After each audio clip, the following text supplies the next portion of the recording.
I put my title as Teaching Without the Test in Mind, right? Because we're always thinking about the tests that our students are going to have to take, and we're always trying to find ways to address standards, but working towards a test.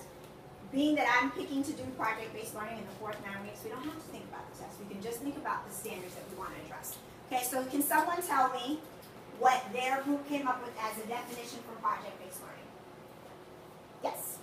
Gathering information from advanced sources and approach to drawing out of students' advanced outcomes. Okay. Mr. Deweese, did your group come up with something? We didn't have like a specific definition. We just did like little notes, and one of the things that we were very adamant about was that it answers a very specific question. Okay.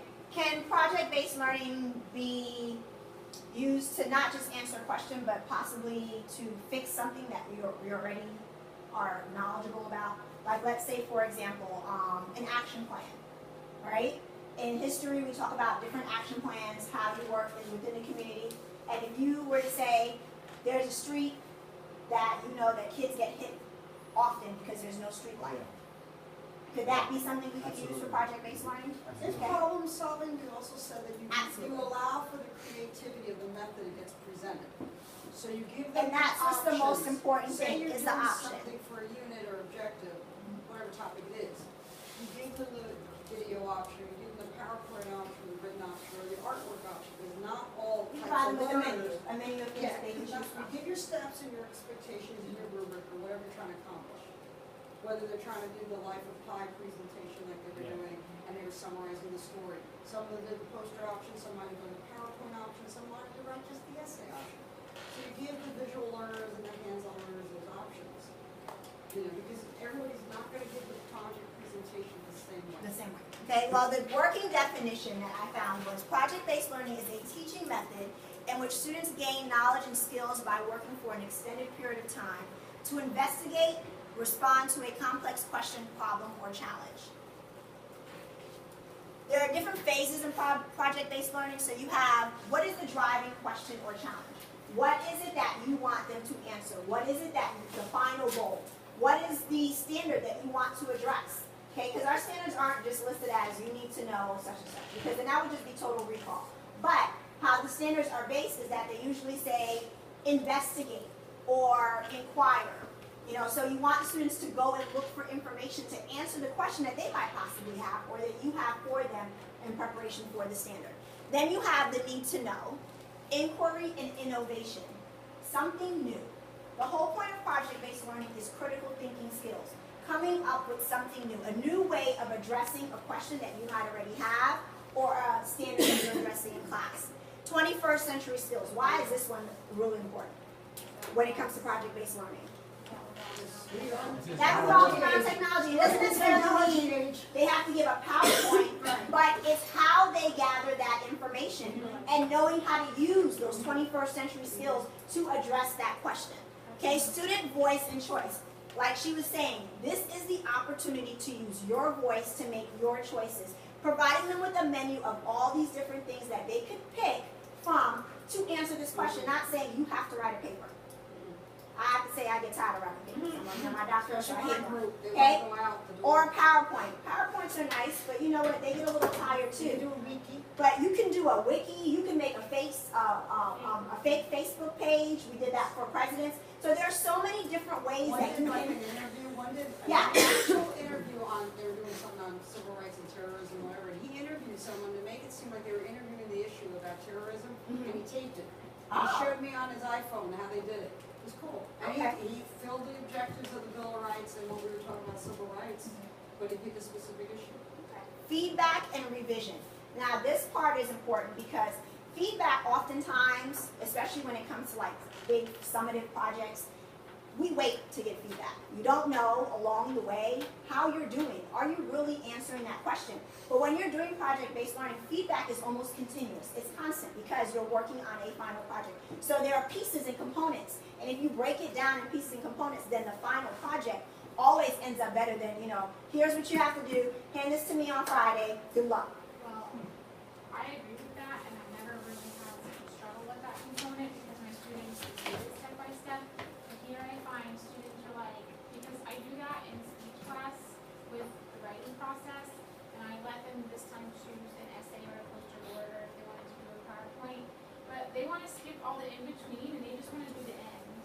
But they forget that the in-between is what gets you a really good final product. That's right. That outlining, the writing, the brainstorming, all of that stuff is really important to the final project. So some kids like have 100% for one component and take zeros for the rest because they didn't do the other steps.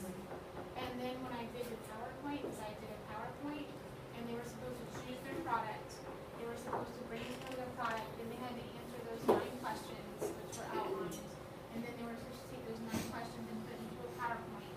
And a lot of kids just wanted to skip straight to the PowerPoint without doing the 9 questions. And then they're like, I'm done, I only have 4 slides. I'm like, you have to have 10 slides. You're like, well, I'm done. I'm like, well, you're not. Because you didn't do all the answered 9 components. questions. Yeah. If you answer all 9 questions, you're going to have 9 slides plus the introduction slide and you're done.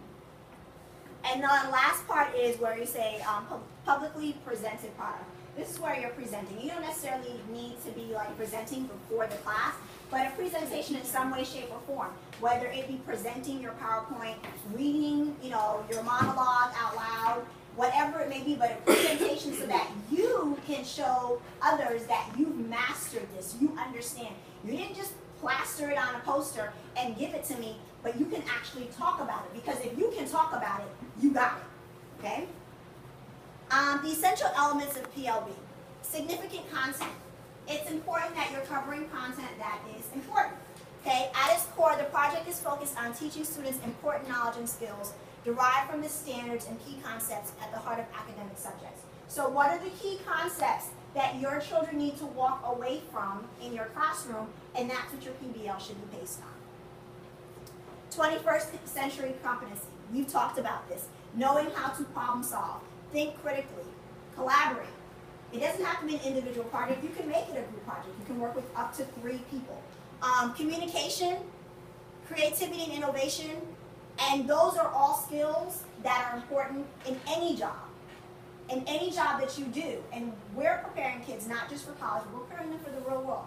We know our students, some of them might be going off to college, but a lot of our kids are going to be going into the workforce, and they need to be able to know how to think critically. Your boss is not going to tell you step by step. He's going to say, I need this done, and I need it done by Friday. And then you have to think of the steps. Everything ends up being a project for you, because you have to think of what steps do I need to take to make sure that I do this and I do it correctly. In-depth inquiry, asking those questions. Students are engaged in extended, rigorous process of asking questions, using resources, and developing answers. In-depth inquiry is not just going on Google, looking at Wikipedia, and finding the information.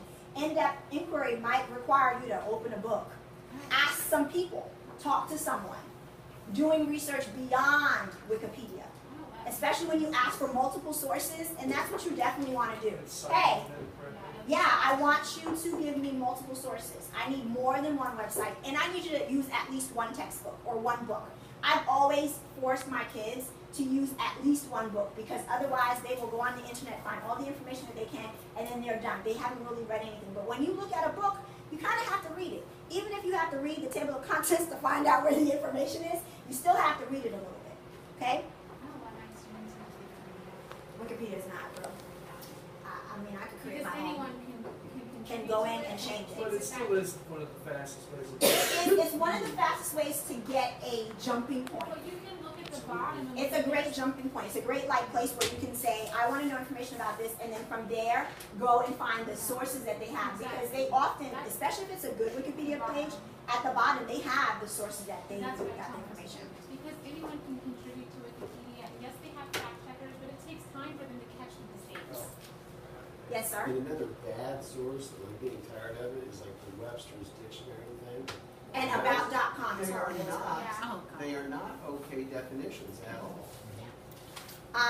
Driving question. Project work is focused on an open-ended question that students understand and find intriguing, which captures their task or frames their exploration.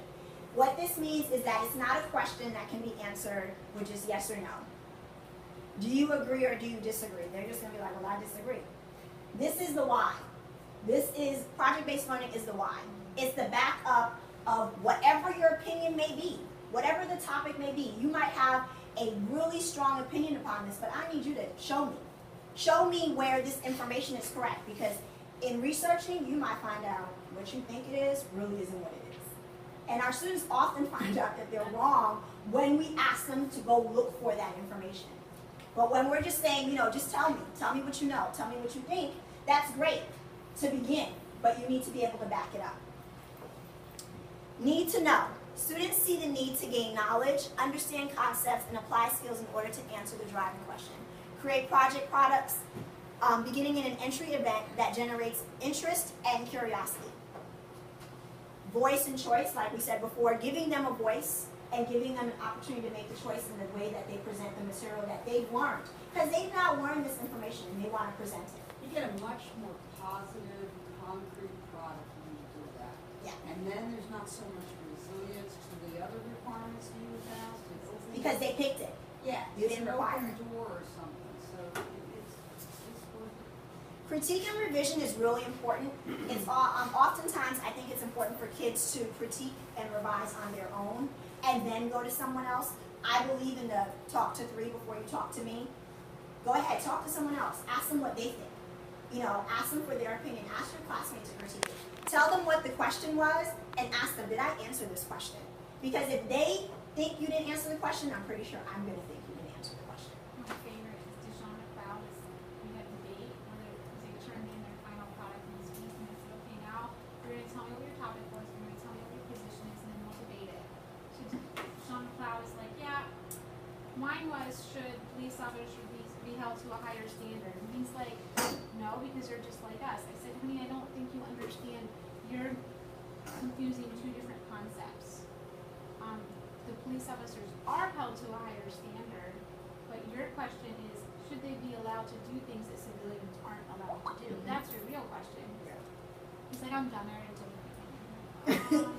And you know what? That's one of the things when you're working on your doctorate. I was talking to Coach yesterday that I found out my research question was just way too broad. Because when you start actually researching, you start finding out, oh wow, there's just too much information about this. So it helps you to then take that down a little bit. The Vietnam War. Oh God, really? Are you serious? Like, we could talk about the Vietnam. We could talk about why did we go into the Vietnam War? Did we need to go into Vietnam? What happened back home? How did people feel about it? What are you talking about when it comes to the Vietnam War? So it helps you to kind of narrow down what it is that you're asking and to truly answer that question. Why use project-based learning? Today's students, more than ever, often find school to be boring and meaningless. And we know our kids are definitely those students. In PBL, students are active, not passive. A project engages their hearts, minds, and provides real-world relevance for learning. So it makes it make sense. So if in a chemistry class, God forbid, our babies, they know that certain chemicals come together, then it's like, oh wow, now I see why this happens, or now I see why this is used. Now I see why there's baking soda in toothpaste. Now I see why there's fluoride in toothpaste. So having them answer this is real world. It's like, why is there fluoride in toothpaste? You would never think about something like that. But you help them come up with not just the question, but the answer, but also it's something that they'd be interested in. After completing a project, students remember what they learned and retain it longer. And it's true. When you've done the project, you've been with it for so long, you know it. You've been with it for like a week, 2 weeks. Sometimes, they do it for like 3 weeks at a time. You know this thing inside out. Actually, you got to the point where you're probably tired of the subject matter. But guess what? You know it. And you can teach it to your classmates when you're presenting. Because of this, students who gain content knowledge with PBL are better able to apply what they know and can do to new situations. Okay, so using your whiteboards. So this is your whiteboard response, and this is just you. So you cannot talk to your neighbor. Please don't talk to your neighbor. Do you guys need tissue? Provide 3 ways in which PBL would be more beneficial than traditional learning. Okay? 3 ways in which PBL would be more beneficial than traditional learning. So how could project-based learning be more beneficial than traditional learning? So opening a book, reading it, answering some questions.